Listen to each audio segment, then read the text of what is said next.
तो गाइस कैसे हैं आप सब लोग। ग्रीन कार्नेशन के एपिसोड 14 के साथ हाजिर हो। तो लास्ट एपिसोड के एंड पे हमने देखा था कि एल्डर जानजू लिनजुई के कहे के मुताबिक 9th लेवल के स्पीयर को लेकर वहां पर एंट्री मारते हैं और लिनजुई इस वेपन को अपने हाथ में पकड़ता है। उसके ऊपर एक सील लगी होती है जो कि रेड ह्यूमन पवेलियन के नाम से होती है। तो जाओ जाओ कहते हैं ये कैसे हो सकता है, ये वाला स्पीयर तो हमें मिलने वाला था। मैं इसी स्पीयर को लेने के लिए तो आज यहाँ पर आया था, लेकिन मैंने सोचा कि पहले यहाँ पर आकर फाइट कर लेते हैं, कुछ मजा कर लेते हैं, उसके बाद स्पीयर को लेकर वापस चले जाएंगे। ये वाला स्पीयर तो इनके हत्थे चढ़ गया है, लेकिन ये लोग इसके ऊपर सील को कैसे हटाएंगे। तो हमारा लिनजुई अपने पास एक बैज निकालता है जो कि उनके रेड ह्यूमन पवेलियन का बैज होता है, एक स्टूडेंट बैज। देखने के बाद एल्डर जाओ जाओ और भी हैरान होते हैं और कहते हैं इस लड़के के पास रेड ह्यूमन ऑर्डर कहां से आ गया, इस लड़के को कैसे पता है कि हम लोग इस रेड ह्यूमन ऑर्डर को यूज करते हुए स्पीयर के ऊपर से सील को हटा सकते हैं। ये वाला रेड ह्यूमन ऑर्डर तो हमारे जीजैन की रिंग के अंदर से मिला होगा। लिनजुई कहता है रिफाइनिंग क्लैन वाले रेड ह्यूमन पवेलियन के लोगों को खुश करने के लिए यहाँ पर ये वाला गिफ्ट उनको देने वाले थे, इसी वजह से उन्होंने इसके ऊपर एक सील लगाई हुई थी, रेड ह्यूमन क्लैन की सील, जिसको सिर्फ और सिर्फ रेड ह्यूमन ऑर्डर की मदद से हटाया जा सकता है। ये सारे का सारा मैंने पहले से प्लान किया हुआ था। मुझे पता था कि उन लोगों के पास स्पीयर है, वो तुम्हारे लिए बना रहे हैं और उसके ऊपर सील भी लगी हुई है। इसी वजह से मैंने मास्टर जानजू को वहां पर पहले भिजवा दिया ताकि वो स्पीयर को लेकर आ सके। उसके बाद तुम अपने डिसाइपल्स को लेकर यहाँ पर चले आए ताकि मुझे ये वाली सील भी मिल सके। हमारा बहुत बहुत शुक्रिया जो तुम खुद से यहाँ पर इस रेड ह्यूमन पवेलियन ऑर्डर को मेरे पास लेकर आए, जिसकी मदद से मैं सील को हटा सकता हूँ। तो साथ ही वो सील को तोड़ता है और सील को तोड़ने के बाद उसके अंदर से जो एनर्जी निकलती है उसे वो स्पीयर के ऊपर डाल देता है। स्पीयर के ऊपर डालने के बाद जो सील होती है रिलीज होना स्टार्ट हो जाती है। हमारा लिनजुई इस वेपन को अपने हाथ में पकड़ते हुए सामने की तरफ रिलीज करता है तो उसके अंदर से बहुत सारी एनर्जी निकलती है। वो एनर्जी बहुत ज्यादा पावरफुल होती है। ये देखकर तो वो सभी लोग बहुत ज्यादा हैरान होते हैं कि ये स्पीयर इतना पावरफुल कैसे हो सकता है। और देखते ही देखते उस स्पीयर के ऊपर जो सील लगी होती है वो खत्म हो जाती है। सील के खत्म होने के बाद हमारा लिनजुई कहता है एल्डर लियू, मैंने तुमसे कहा था ना कि मैं तुम्हें एक नया वेपन देने वाला हूँ, ये लो, ये एक 9th लेवल का वेपन है जो तुम्हारे लिए है, इसको यूज करो। और वो उसे उसकी तरफ फेंक देता है। एल्डर लियू जो कि एक स्पीयर यूजर है, वो स्पीयर को अपने हाथ में पकड़ते हैं और कहते हैं सेंट किंग आपका बहुत बहुत शुक्रिया। जैसे ही वो स्पीयर को अपने हाथ में पकड़ता है तो स्पीयर के अंदर से फिनिक्स निकलता है जो कि फायर से बना होता है और बहुत ही जबरदस्त एनर्जी निकलती है। तो सेक्टर चीफ कहती है लगता है कि स्पीयर ने अपने मास्टर को चूज कर लिया है, उसने अपने मास्टर को पहचान लिया है कि इसका मास्टर कौन है। मास्टर लियू भी अपने अंगूठे के ऊपर कट लगाते हैं और अपने ब्लड को स्पीयर के ऊपर लगाते हैं ताकि वो उसे अपना मास्टर मान सके। तो जैसे ही वो स्पीयर के साथ उसका बॉन्डिंग कंप्लीट हो जाती है, के अंदर से बहुत ही पावरफुल एनर्जी निकलती है। मास्टर लियू अपने स्पीयर से कहते हैं तो आज के बाद मैं तुम्हारा मास्टर हूँ, हर फाइट में मेरा बहुत ज्यादा साथ देना। एल्डर जाओ जाओ सोच रहे होते हैं मुझे सबसे पहले टूल रिफाइनिंग सेक्टर में जाना चाहिए था और वहां पर जाने के बाद अपने स्पीयर को लेना चाहिए था। वैंगजियन क्लैन के लोग तो ये बहुत ज्यादा होशियार निकले। इन लोगों ने जहाँ पर ये सारा कुछ प्लान किया हुआ था और इन्हें बड़ी आसानी के साथ हमारे हाथ से हमारी चीजें छीन ली हैं। एल्डर डीजेंग और एल्डर जामिंग दोनों एक दूसरे के साथ लिपट कर कहते हैं मुझे लगता है कि आज के बाद हमें भी सेंट किंग के साथ अच्छे से पेश आना होगा। क्या पता खुश होने के बाद वो हमें भी यहाँ पर इस तरह का एक पावरफुल 9th लेवल का वेपन दे दें। आज के बाद का हमारा मिशन है कि हमें उनके साथ बहुत ही प्यार से पेश आना है। लियू अपनी पावर्स को रिलीज करने के बाद अब आगे बढ़ते हैं ना, कहते हैं अब अगर यहाँ पर एल्डर जाओ जाओ खुद भी मुझसे फाइट करना चाहे तो मैं उनको भी हरा सकता हूँ क्योंकि मेरे पास अब इतनी ज्यादा पावर आ चुकी है, मेरा वेपन बहुत ज्यादा पावरफुल है। तो एल्डर लियू आगे बढ़ते हैं और लिन से कहते हैं कि आपको यहाँ पर मेरी हेल्प की जरूरत है, अगर आप चाहो तो मैं इन सभी लोगों को सिर्फ एक ही झटके में मार सकता हूँ। मास्टर लॉन्ग लिन भी से कहते हैं हाँ यहाँ पर मैं भी फाइट करने को रेडी हूँ, अगर तुम चाहो तो मैं भी फाइट करूंगा। बात सुनने के बाद एल्डर जाओ जाओ कहते हैं ऐसा कैसे हो सकता है, ये सभी लोग तो यहाँ पर फाइट करने के लिए रेडी हो चुके हैं। लिन उन दोनों को वहीं पर रोक देता है और कहता है नहीं नहीं मुझे लगता है कि ये लोग यहाँ से जाने वाले हैं। साथ ही हमारा लिन उन लोगों को धमकी भी दे देता है। वो उनसे कहता है दोबारा हमारे वैंगजियन क्लैन को ढूंढने की कोशिश भी मत करना, यहाँ पर हमारे करीब भी मत आना। अगर तुमने इस बारे में सोचा भी तो तुम्हारी किस्मत बहुत ज्यादा बुरी हो जाएगी, इतनी ज्यादा बुरी हो जाएगी कि तुम्हारा रेड ह्यूमन पवेलियन ये बचेगा ही नहीं। एल्डर जाओ जाओ उसे कहते हैं मैं इस बात को हमेशा याद रखूंगा, अब मुझे ये बताओ क्या मैं तुम्हारा नाम जान सकता हूँ। तुम्हारा लिन उसे कहता है नहीं तुम मेरा नाम जानने के लायक नहीं हो, चलो यहाँ से दफा हो जाओ। एल्डर जाओ जाओ बहुत ज्यादा शर्मिंदा होने के बाद अपने बचे हुए 3 डिसाइपल और एक डिसाइपल की लाश लेकर वहाँ से वापस की तरफ निकल जाते हैं, जबकि हमारे स्टूडेंट्स बहुत ज्यादा खुश हो जाते हैं और कहते हैं सेंट किंग वाकई में बहुत ही महान इंसान है, इन्होंने हमें यहाँ पर एक बहुत ही बड़ी फाइट को जितवा दिया। सेक्टर चीफ आगे बढ़ती है और लिन से कहती है लगता है कि तुम्हें टूल रिफाइनिंग सेक्टर वालों के बारे में पहले से पता था कि वो लोग स्पीयर बना रहे हैं। हमारा लिन उसे कहता है तुम्हें ये सब के बारे में मेरी तारीफ करने की जरूरत नहीं है, बल्कि एल्डर जानजू की जाकर तारीफ करो क्योंकि उन्हें इस सेक्टर के बारे में पहले से पता था, ये सब कुछ तो उन्हीं की वजह से पॉसिबल हो पाया है। जानजू वहाँ पर सोच रहे होते हैं ये यहाँ पर क्या कर रहे हैं, लगता है कि ये मेरे और किंजी के रिलेशनशिप को बेहतर करने के लिए सब कुछ कर रहे हैं। ऊपर से ये दोनों इस तरह बात कर रहे हैं, मुझे लगता है कि इन दोनों के दरमियान में रिलेशनशिप कोई ऑर्डिनरी रिलेशनशिप नहीं है। इसका मतलब यह है कि हमारे डीमन सी लैंड का जो मकसद है वो बहुत ही जल्दी पूरा होने वाला है। मैं इस मिशन को पूरा नहीं कर सका तो हमारे एनवॉय इस मिशन को जरूर पूरा करेंगे। सेक्टर चीफ उसे कहती है एल्डर जानजू आपने यहाँ पर एक बहुत ही अच्छा काम किया है, आपके अचीवमेंट्स को देखते हुए मुझे लगता है कि आपके मेरिट्स के मुताबिक आपको रिवार्ड दिया जाएगा। आप मुझे बताएं कि अगर आपको किसी चीज की जरूरत हो आप मुझसे रिक्वेस्ट कर सकते हैं। और साथ ही वो सोच रही होती है कि लिनजुई चाहता है कि मैं एल्डर जानजू के साथ बहुत ही अच्छे से पेश आऊं ताकि मैं मदद करूँ उसको यहाँ पर छुपे रहने में और उसे लगे कि यहाँ पर उनके ताल्लुकात अच्छे होते जा रहे हैं। सुप्रीम एल्डर जानजू से कहते हैं सेक्टर चीफ आपको ये कहने की जरूरत नहीं है, हमारे सेक्टर की जो प्रॉब्लम है वो मेरी भी प्रॉब्लम है। साथ ही वो सोच रहे होते हैं मुझे इस बात के ऊपर भरोसा करना ही होगा कि सेंट किंग ने मुझे वो एंटीडोट दी थी, मुझे लगता है कि यही डीमन सी लैंड से आया हुआ एनवी है, मुझे इसके ऊपर हर बात के ऊपर भरोसा करना पड़ेगा, यही मुझे अचीवमेंट्स दिलवाएगा। हमारा लिंजी इन लोगों से कहता है ये वाली सिचुएशन यहाँ पर तो सेटल हो चुकी है लेकिन ये मसला भी बहुत ज्यादा बड़ा है। वो सभी एल्डर से कहता है सभी एल्डर्स मेरे साथ आओ, मुझे तुम लोगों के साथ कुछ बहुत ही जरूरी बातें डिस्कस करनी है। वो उन सभी को लेने के बाद अंदर रूम के अंदर चला जाता है। मेन हॉल के अंदर जाने के बाद अपने पास एक पेपर निकालता है, पेपर के अंदर कुछ चीजें लिखता है। वो एक लिस्ट बनाकर उन लोगों से कहता है मैं चाहता हूँ कि होंगमेंग बैटल के स्टार्ट होने से पहले तुम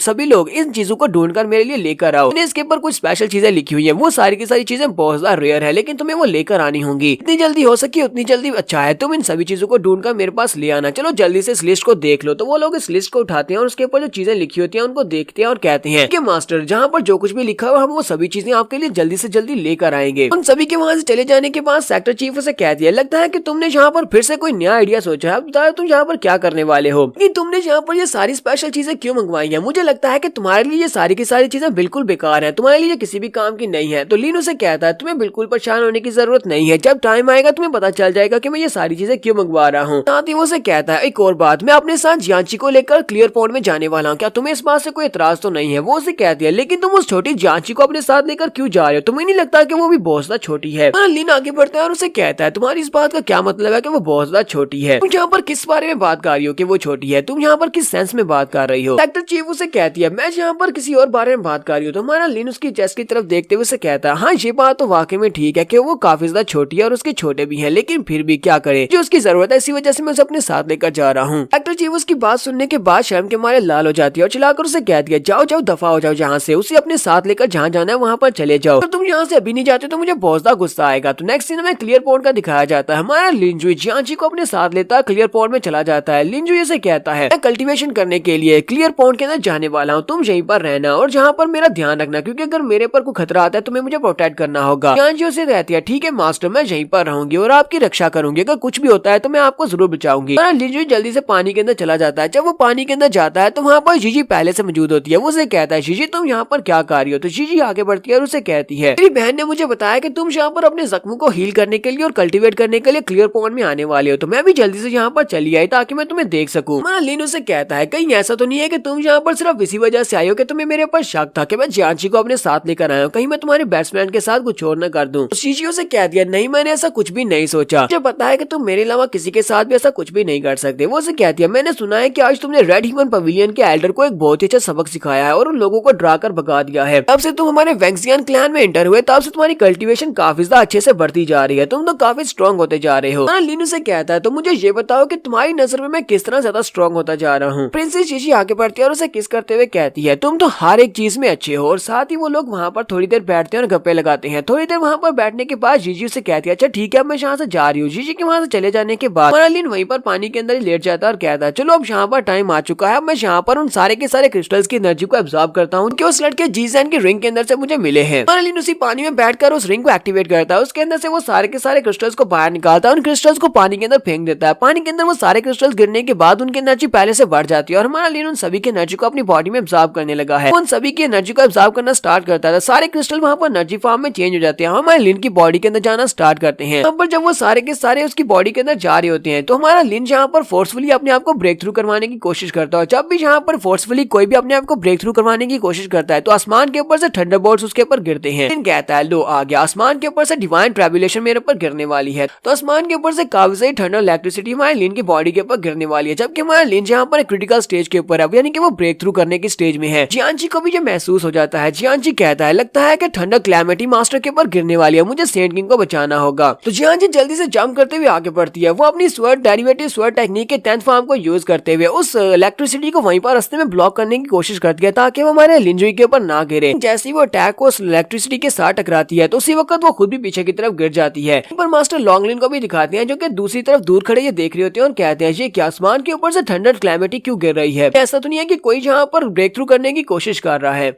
लगता है तो ऐसा है जैसे हमारे सेंट किंग जहाँ पर फोर्सफुली अपने आप को ब्रेक थ्रू करवाने की कोशिश कर रहे हैं। सेक्टर चीफ को भी जहाँ पर कुछ महसूस होता है। सेक्टर चीफ कहती है जहाँ पर बहुत ही पावरफुल थंडर क्लैमिटी गिरी है, यानी कि थंडर इलेक्ट्रिक बोल्ट्स नीचे की तरफ गिर रहे हैं। लगता है कोई रीइंकार्नेशन राम में ब्रेक थ्रू कंप्लीट कर रहा है। जियांची ने जहाँ पर अपना काम पूरा कर दिया, उस थंडर इलेक्ट्रिसिटी को वो थोड़ा बहुत ब्लॉक करती है, जबकि बाकी की सभी को हमारा लिंजुई अपने हाथ को ऊपर उठाकर उसको ब्लॉक कर लेता है। उसके बाद वो सामने की तरफ देखता है कि जियांची ऊपर से नीचे की तरफ गिर है। वो जल्दी से जंप करते हुए आगे बढ़ता है, जियांची को कैच करते हुए वहाँ पर ग्राउंड के ऊपर बैठा देता है और कहता है तुम ठीक हो। जियांची कहती है हाँ बिल्कुल ठीक हूँ। इन उसे कहता है आप यहाँ पर चुपचाप मेरे सामने बैठ जाओ, मैं यहाँ पर इसी थंडर क्लैमिटी को यूज करते हुए तुम्हें भी ब्रेक थ्रू करवाऊंगा। मैं चाहता हूँ कि तुम स्वर्ड कल्टीवेशन में एक और ब्रेक थ्रू कंप्लीट करो, तो हम दोनों को यहाँ पर कुछ ना कुछ तो फायदा हो। उसे वहीं पर अपने सामने बिठा लेता है और साथ ही अपनी एनर्जी को भी उसकी बॉडी के अंदर इम्ब्यूट कर रहा होता है ताकि उसे ब्रेक थ्रू करवा सके। तो यहाँ पर हम लोग अपनी एपिसोड 14 का एंड करेंगे। एपिसोड की एक्सप्लेनेशन अच्छी लगी हो तो कमेंट करके जरूर बताइएगा। चैनल को सब्सक्राइब कर दे, वीडियो को लाइक और शेयर कर दे। शुक्रिया।